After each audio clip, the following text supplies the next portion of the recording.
Baik, saudara-saudara yang dikasihi Tuhan Yesus Kristus, saya ingin menyapa saudara-saudara sekalian malam hari ini dengan ucapan Shalom, selamat malam, seiring doa dan harapan kami semoga saudara-saudara sekalian tetap diberkati Tuhan dalam keadaan sehat dan semuanya dipenuhi dengan damai sejahtera dari sorga.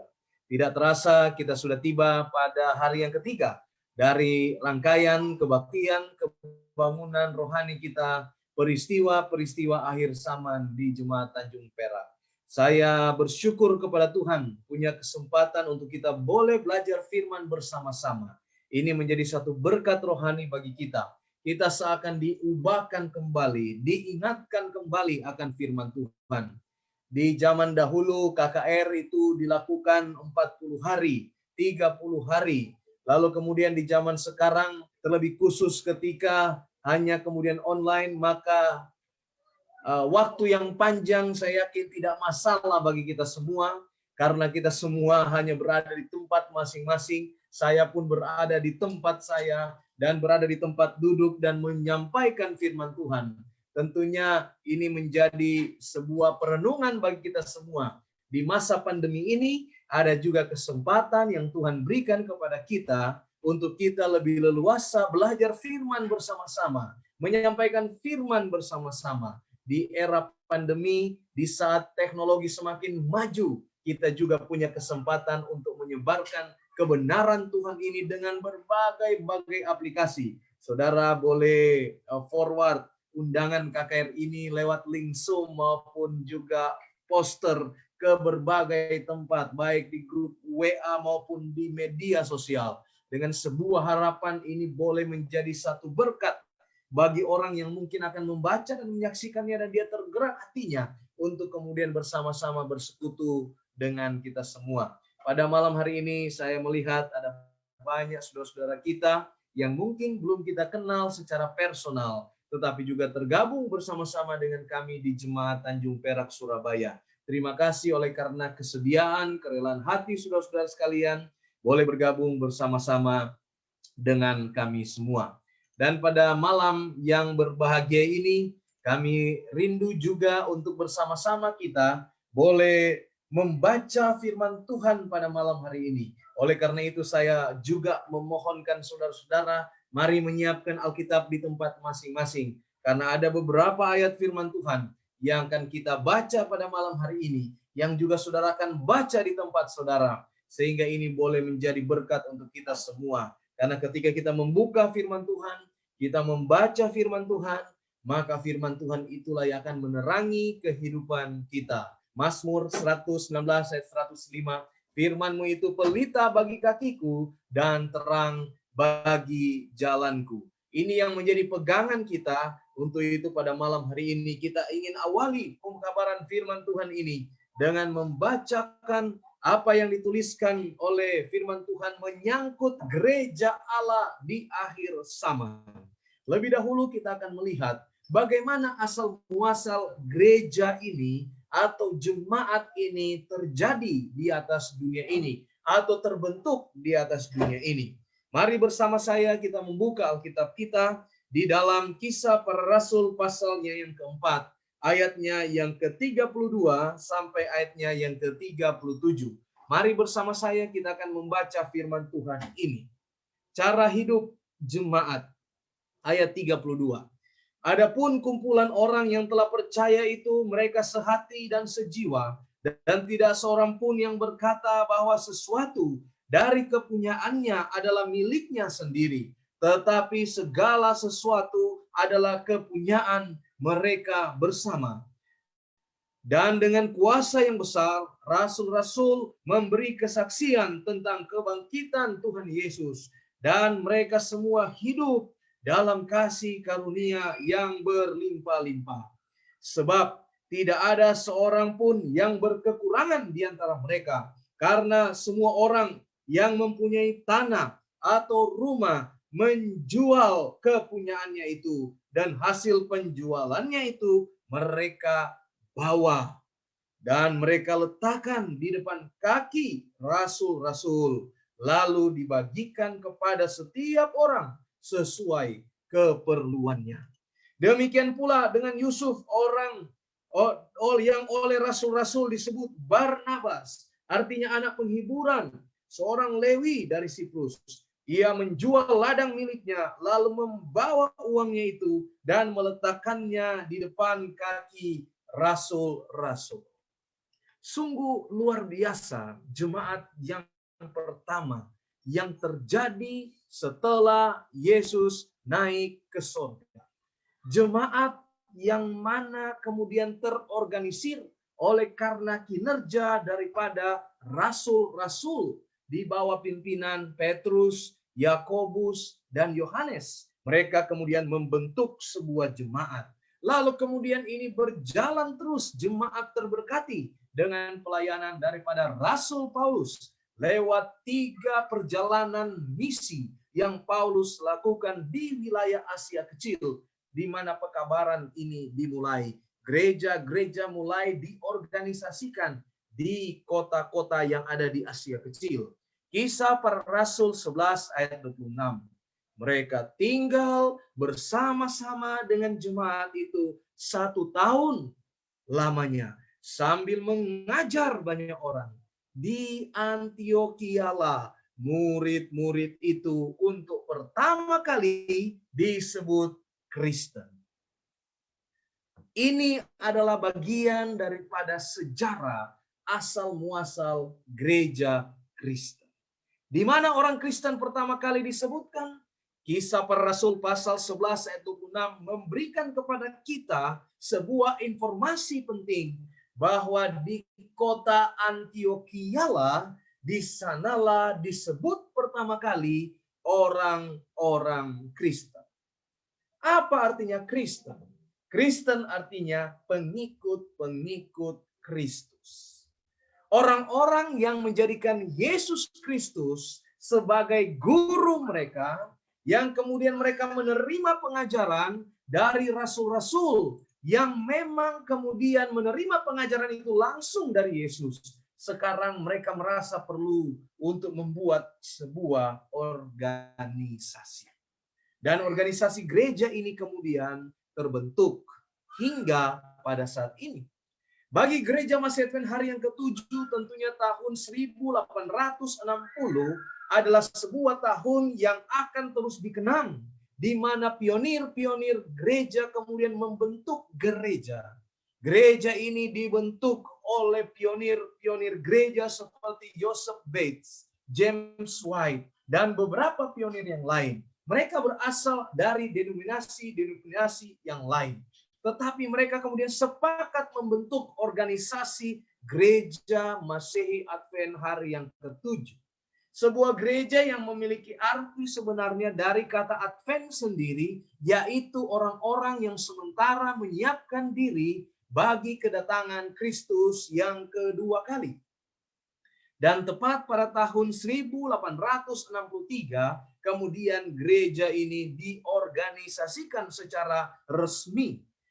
Ketika gereja ini diorganisasikan secara resmi, kemudian muncullah yang namanya misi daripada gereja. Sebuah visi misi yang selaras dengan firman Tuhan. Tepatnya yang dituliskan di dalam Wahyu pasalnya yang ke-14, ayatnya yang ke-6 sampai ayatnya yang ke-11. Visi yang Tuhan inginkan terjadi bagi gereja-gereja, yaitu mengumandangkan pekabaran 3 malaikat. Itulah sebabnya gereja Advent pada zaman awal gereja ini terbentuk, memakai logo yang ada di sana, pekabaran 3 malaikat atau gambar 3 malaikat. Dan dari sinilah kemudian kita memahami bahwa gereja terbentuk sebagai satu tempat untuk menjadi pusat pelayanan kepada dunia ini. Mari kita bersama-sama membuka Alkitab kita di dalam Wahyu pasalnya yang ke-14, ayat 6 sampai dengan ayatnya yang ke-11. Mari kita lihat di sini tujuan daripada gereja untuk mewartakan pekabaran 3 malaikat. Apa isi pekabaran ini? Mari kita lihat bersama-sama. Saudara di rumah punya Alkitab, Saya undang saudara untuk buka Alkitab saudara. Saya akan baca dari sini, tapi juga baik apabila saudara membaca dari Alkitab saudara. Pemberitahuan tentang penghakiman. Dan aku melihat seorang malaikat lain terbang di tengah-tengah langit, dan padanya ada Injil yang kekal untuk diberitakan kepada mereka yang diam di atas bumi, dan kepada semua bangsa dan suku dan bahasa dan kaum. Dan ia berseru dengan suara nyaring, takutlah akan Allah dan muliakanlah Dia, karena telah tiba saat penghakimannya, dan sembahlah Dia yang telah menjadikan langit dan bumi dan laut dan semua mata air. Pekabaran malaikat pertama adalah sebuah pekabaran panggilan kepada saudara dan saya untuk bergabung di dalam sebuah kumpulan umat-umat percaya yang keluar dari dunia ini, lalu kemudian bersatu bersekutu di dalam jemaat. Itulah sebabnya di dalam pekabaran ini disebutkan bahwa yang dinamakan dengan gereja berasal dari sebenarnya bahasa Yunani yang berarti eklesia atau ek dan kaleo, yang asal katanya dua suku kata ini, ek dan kaleo, artinya adalah ek keluar, kale kalos dunia, keluar dari dunia untuk bersekutu dengan tubuh Kristus, membentuk yang namanya gereja, yang kemudian visi dan misi gereja ini adalah untuk kemudian menyampaikan Injil kepada orang-orang yang ada di dunia ini. Itulah sebabnya pekabaran malaikat yang pertama ini sangat penting. Takutlah akan Allah dan muliakanlah Dia. Sembahlah Dia yang menjadikan langit dan bumi dan segala isinya. Sebuah pengakuan bahwa memang Allah adalah pencipta kita. Dia bukan hanya menciptakan langit dan bumi dan segala isinya, tapi Dia juga adalah Allah penebus kita dari dosa, dan Dia juga adalah Allah pemelihara kehidupan kita. Ayat yang ke-8, dan seorang malaikat lain, malaikat yang kedua menyusul Dia dan berkata, sudah rubuh Babel, kota besar itu yang telah memabukkan segala bangsa dengan anggur hawa nafsu cabulnya. Kita tahu bersama-sama bahwa kekristenan berada di atas dunia ini. Setelah orang-orang Kristen disebutkan di dalam Kisah Para Rasul 11 ayat 26 sebagai orang Kristen. Dengan gereja-gereja diorganisasikan. Melalui pelayanan, penginjilan, perjalanan misioneri Paulus, 3 kali dia mengelilingi Asia Kecil. Lalu dia mendirikan gereja-gereja yang ada di kota-kota di Asia Kecil. Lalu kemudian gereja ini bertumbuh. Tetapi kemudian satu waktu gereja ini kemudian mengalami sebuah goncangan. Tetapi Tuhan tetap berada di sana. Sehingga gereja yang mengalami goncangan ini tetap terpelihara oleh Tuhan. Pekabaran tetap terus harus berlangsung. Kita mengikuti beberapa pelajaran sebelumnya bahwa gereja mengalami yang namanya sebuah krisis. Di mana kemudian muncul yang namanya gerakan Protestantisme, yang kemudian diawali oleh orang-orang Waldensia sebagai bibit yang mana Tuhan kemudian mengambil mereka sebagai alat Tuhan untuk tetap memelihara yang namanya Alkitab ini. Mereka adalah orang-orang yang dipilih oleh Tuhan untuk tetap menyambungkan Injil ini sampai kepada zaman kita. Sesudah orang-orang Waldensi, ada orang-orang yang Tuhan pakai juga. Beberapa di antara mereka kita bisa sebutkan tokoh-tokoh reformator, awal-awal reformasi gereja. John Huss, Wycliffe, dan Jerome, dan tokoh-tokoh awal reformasi gereja yang Tuhan pakai untuk menegakkan kebenaran Alkitab ini di tengah-tengah gereja yang mengalami goncangan pada waktu itu. Hingga kemudian pada saat ini pekabaran malaikat ini disampaikan, sudah rubuh Babel, sudah rubuh Babel. Dalam arti kata bahwa kejahatan itu pada akhirnya akan dikalahkan oleh kebaikan. Bahwa Tuhan tetap memegang kendali atas dunia ini. Bahwa Tuhan tetap hadir bersama-sama dengan kita sebagai Allah yang baik yang menuntun kehidupan kita untuk tetap dalam jalan-jalan Tuhan. Ayat yang ke-9, dan seorang malaikat yang lain, malaikat ketiga menyusul mereka dan berkata dengan suara nyaring, jikalau seorang menyembah binatang dan patung itu dan menerima tanda pada dahinya atau pada tangannya, maka ia akan minum dari anggur murka Allah yang disediakan tanpa campuran dalam cawan murkanya, dan ia akan disiksa dengan api dan belerang di depan mata malaikat-malaikat kudus dan di depan mata Anak Domba. Maka asap api yang menyiksa mereka itu naik ke atas sampai selama-lamanya, dan siang malam mereka tidak henti-hentinya disiksa, yaitu mereka yang menyembah binatang serta patungnya itu, dan barang siapa yang telah menerima tanda namanya. Kita melihat di sini sebuah pekabaran yang merupakan sebuah nubuatan sebenarnya. Tetapi bagi saya dan saudara yang kemudian hidup di akhir zaman ini, yang kebetulan saat ini sementara ditimpa yang namanya pandemi, mata rohani kita terbuka bahwa memang benar apa yang dituliskan oleh firman Tuhan ini sementara terjadi, sementara menuju ke arah yang dituliskan oleh firman Tuhan ini. Pekabaran malaikat ketiga menyampaikan, jikalau seorang menyembah patung dan binatang itu dan menerima tanda pada dahinya atau pada tangannya, ia akan menerima murka Allah. Saudara-saudara yang kasih Tuhan Yesus Kristus, malam sebelumnya saya membahas bagaimana krisis terjadi di atas dunia ini.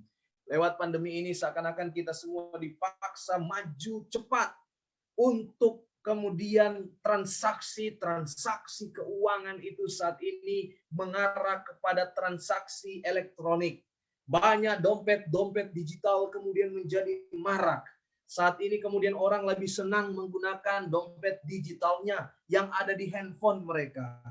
Untuk transaksi pembelian apapun lebih senang menggunakan ATM. Lebih senang kemudian secara cashless istilahnya. Tidak menggunakan pembayaran lagi secara tunai, tapi pembayaran uang elektronik. Bukankah ini lewat pandemi ini semakin cepat berpindah dari transaksi manual, kemudian langsung cepat sekali berpindah kepada transaksi elektronik.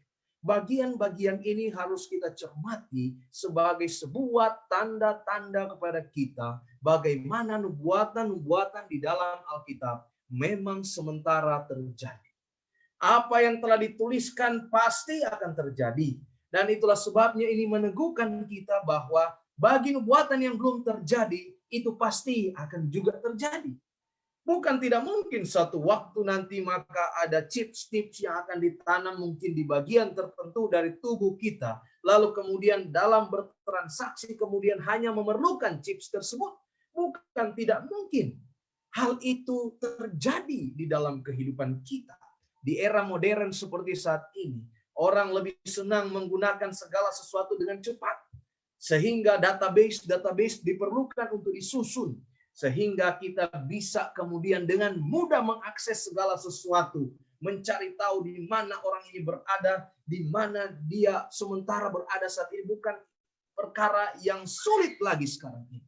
Nubuatan berjalan begitu cepat dan tergenapi di dalam zaman kita ini. Ayat 12, yang penting di sini ialah ketekunan orang-orang kudus yang menuruti perintah Allah dan iman kepada Yesus. Kita tidak perlu takut dengan hal-hal ini. Kita tidak perlu khawatir dengan hal-hal ini.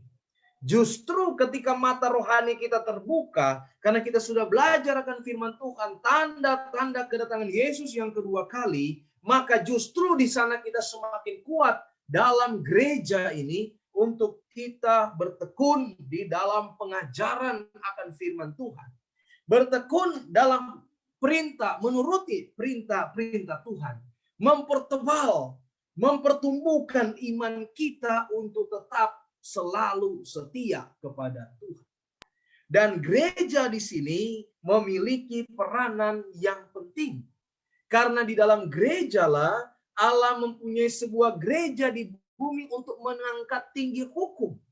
Gereja memberikan kepada kita sebuah kesempatan untuk kita berorganisasi, dan kemudian di dalamnya ada aturan-aturan yang berlandaskan akan firman Tuhan.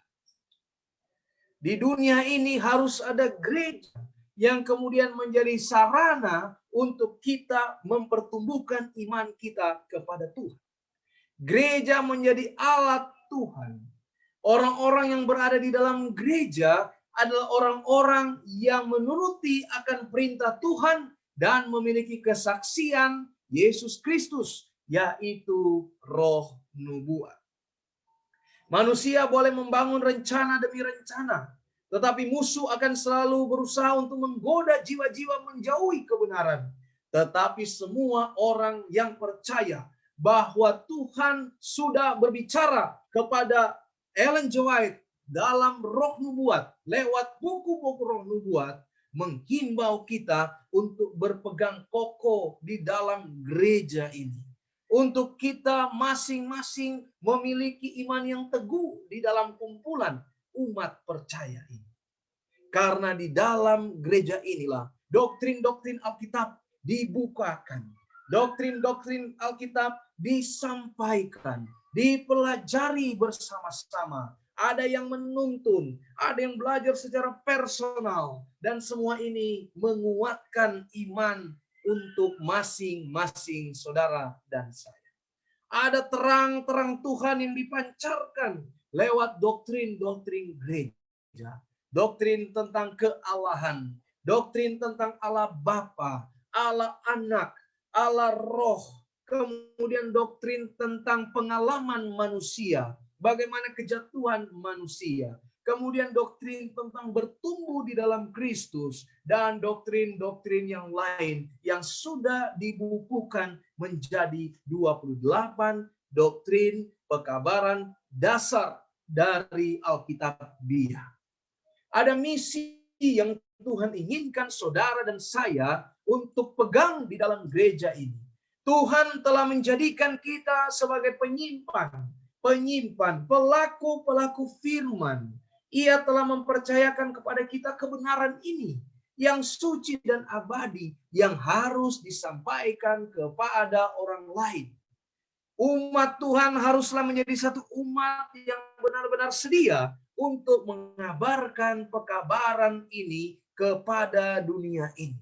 Dalam arti yang lebih spesifik lagi, umat Tuhan ditempatkan di dunia ini sebagai pengawal, sebagai pembawa obor. Kepada mereka telah dipercayakan amaran terakhir untuk disampaikan kepada dunia yang sedang binasa. Terang ajaib dan firman Allah ada di dalam umat Tuhan. Dan umat Tuhan diserahkan tugas yang istimewa ini, yaitu untuk mengumandangkan pekabaran malaikat pertama, malaikat kedua, dan malaikat ketiga.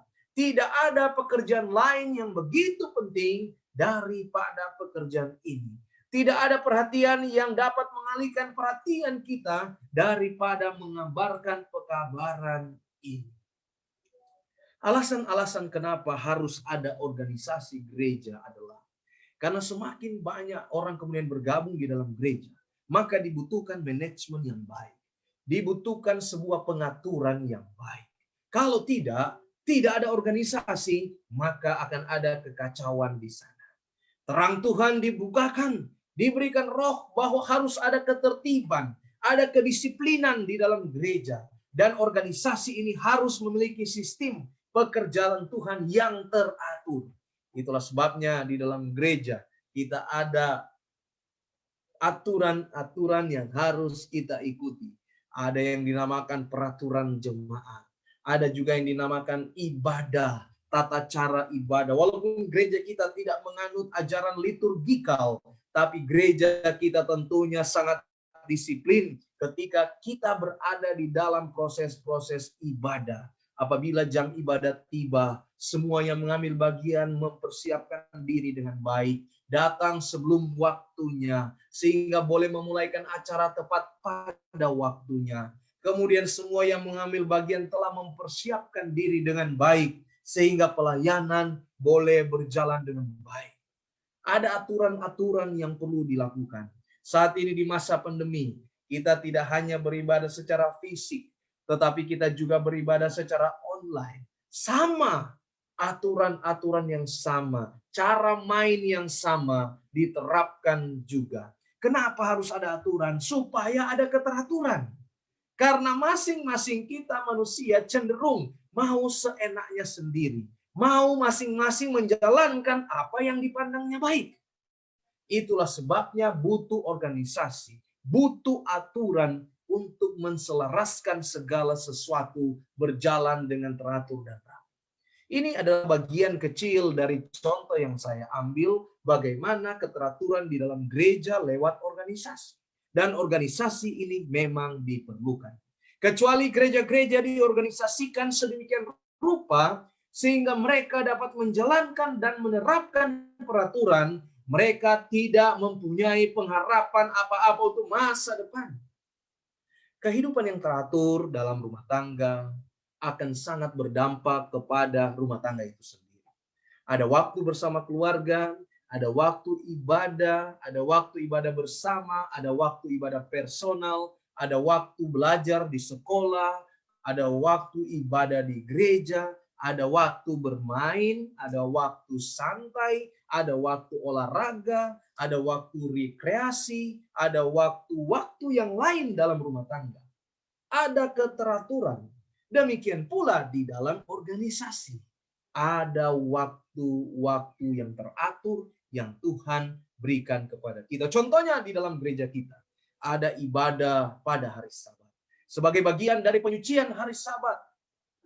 Sebagai bagian daripada apa yang harus kita lakukan. Oleh karena Tuhan memerintahkan kepada kita untuk penurutan kepada 10 hukum Tuhan. Yang mana juga Yesus ketika dia berada di atas dunia ini, dia pun memberikan contoh kepada kita. Bahwa pada hari Sabat dia datang ke rumah ibadat dan membaca dari firman Tuhan.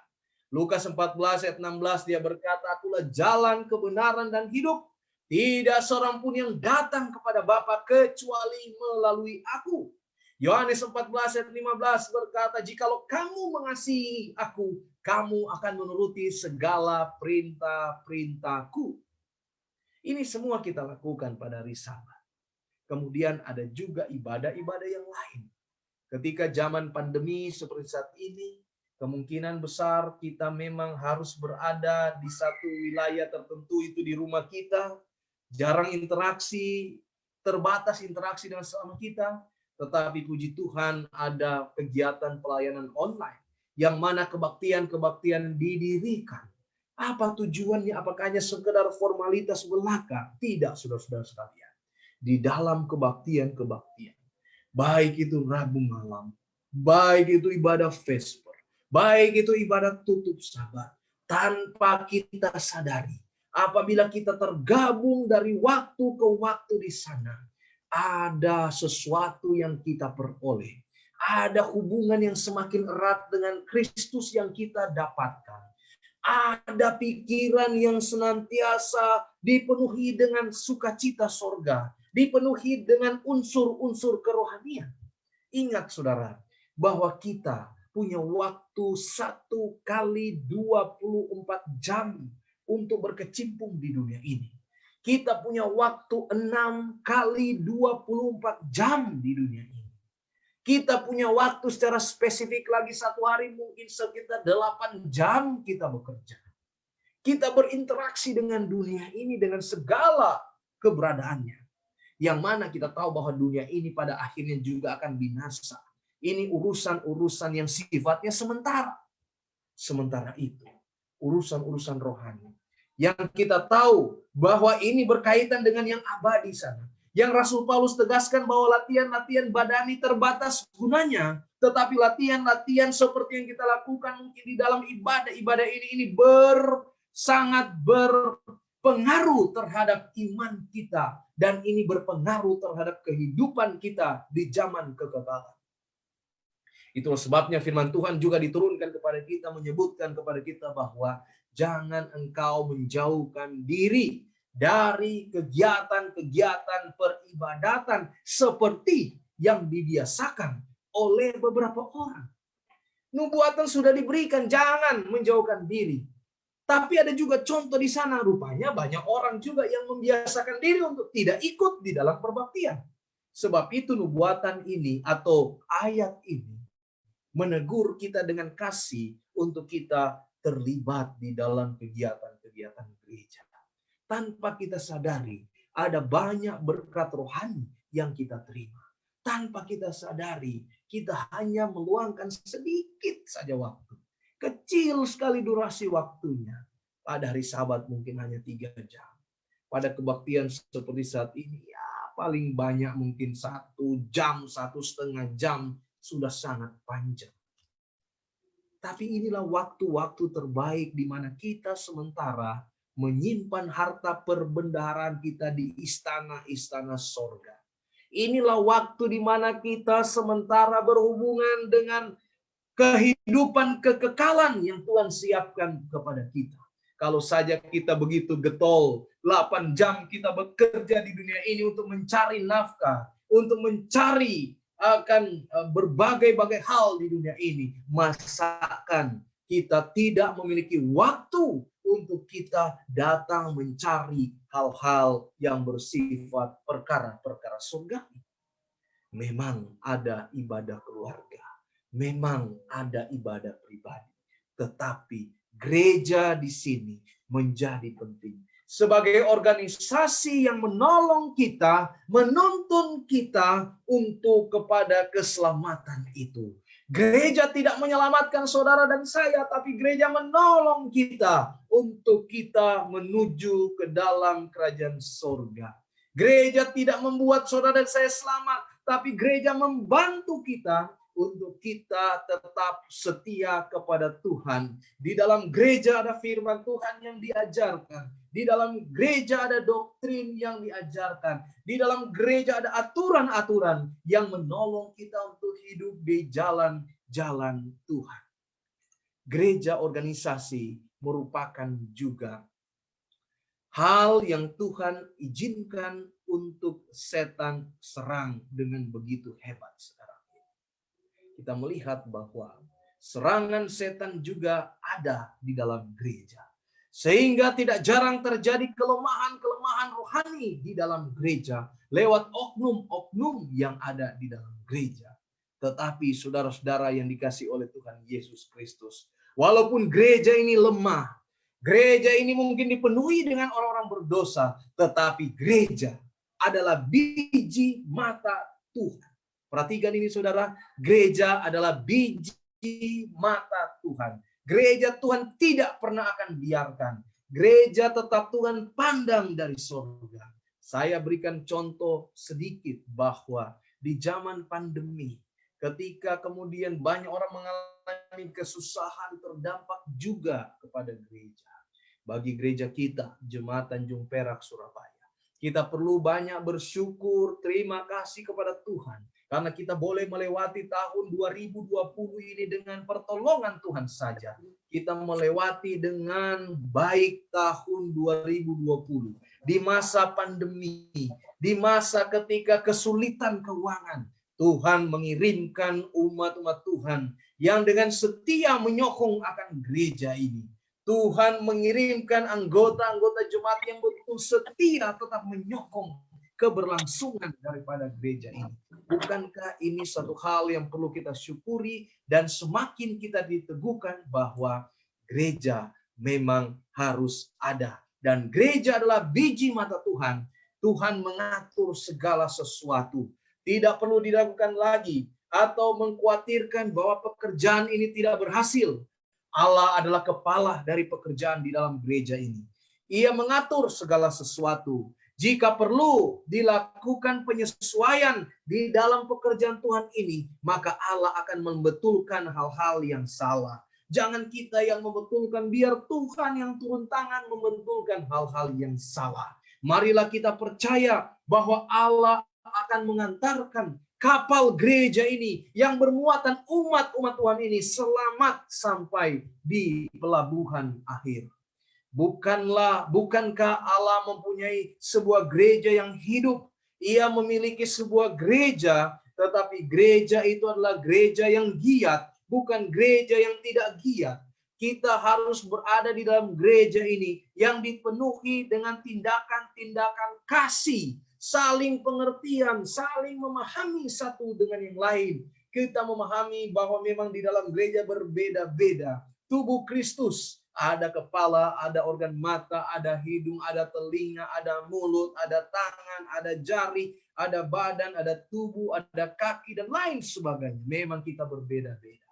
Tetapi ingat, jangan sampai perbedaan ini kemudian saling kita menjatuhkan satu dengan yang lain. Kita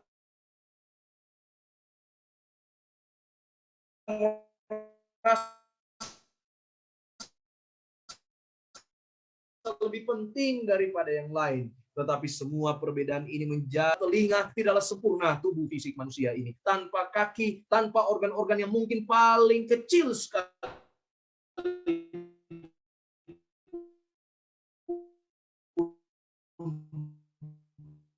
Tidaklah sempurna gereja ini. Itulah surga di mata Tuhan. Sekalipun ada kejahatan-kejahatan yang timbul di dalam gereja, tetapi ini pun mungkin akan tetap terjadi sampai hari kiamat. Namun gereja di akhir zaman harus terus menjadi terang bagi dunia ini. Gereja harus menerangi dunia yang bejat dan dunia yang penuh dengan dosa ini.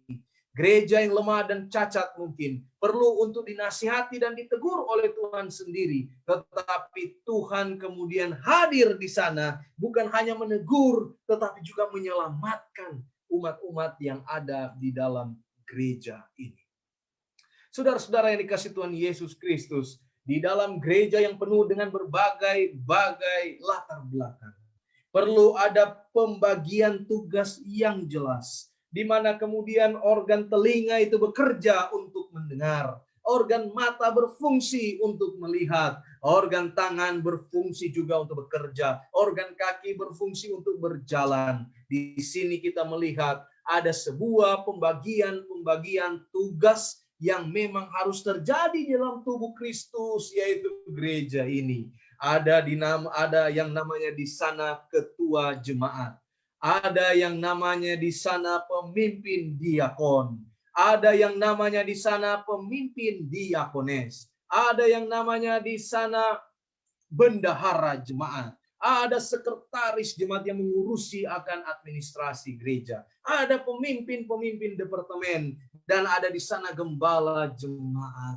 Masing-masing diberikan tugas dan tanggung jawab untuk melaksanakan tugas dan tanggung jawab masing-masing. Dan ini semua akan merangkai tubuh Kristus ini menjadi sebuah tubuh Kristus, gereja yang kuat.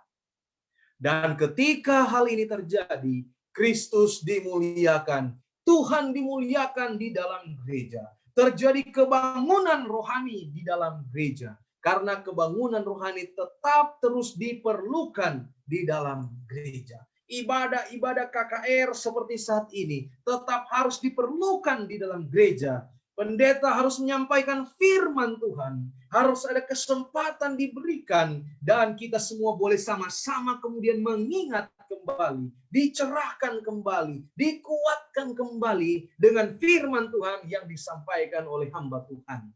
Ini semua adalah sebuah kerjasama yang harus terjadi di dalam gereja yang sementara menantikan kedatangan Kristus yang kedua kali. Dan jangan lupa bahwa Allah juga bekerja bersama-sama dengan mereka yang setia. Tuhan tidak pernah akan membiarkan gereja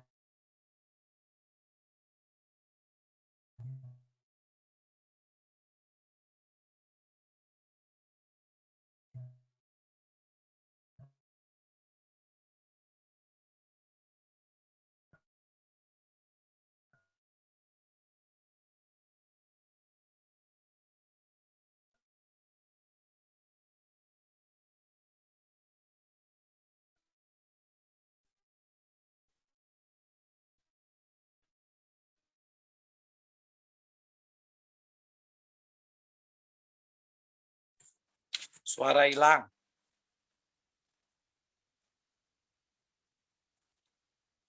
Suaranya hilang.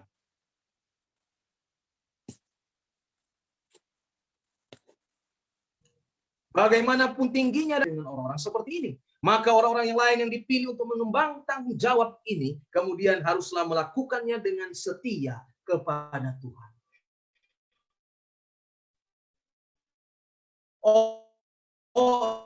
Tuhan tetap memilih orang-orang. Setiap orang ada samanya. Dan Tuhan tetap berada di sana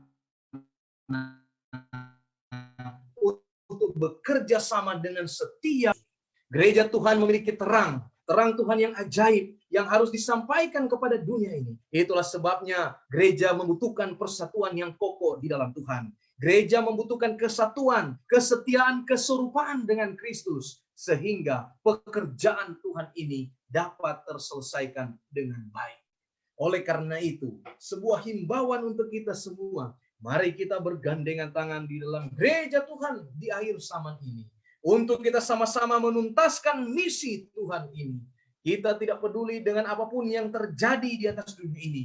Tetapi kita punya satu misi untuk menyampaikan Injil kebenaran ini kepada banyak orang. Matius 24 ayat 14 berkata, dan Injil kerajaan ini akan diberitakan ke seluruh dunia. Baru kemudian tibalah kesudahannya. Dan gereja kita mengambil peran di sini untuk menuntaskan misi ini sampai kemudian Tuhan datang membawa kita masuk ke dalam kerajaan surga. Tuhan memberkati kita semua. Saya bawa dalam nama Yesus.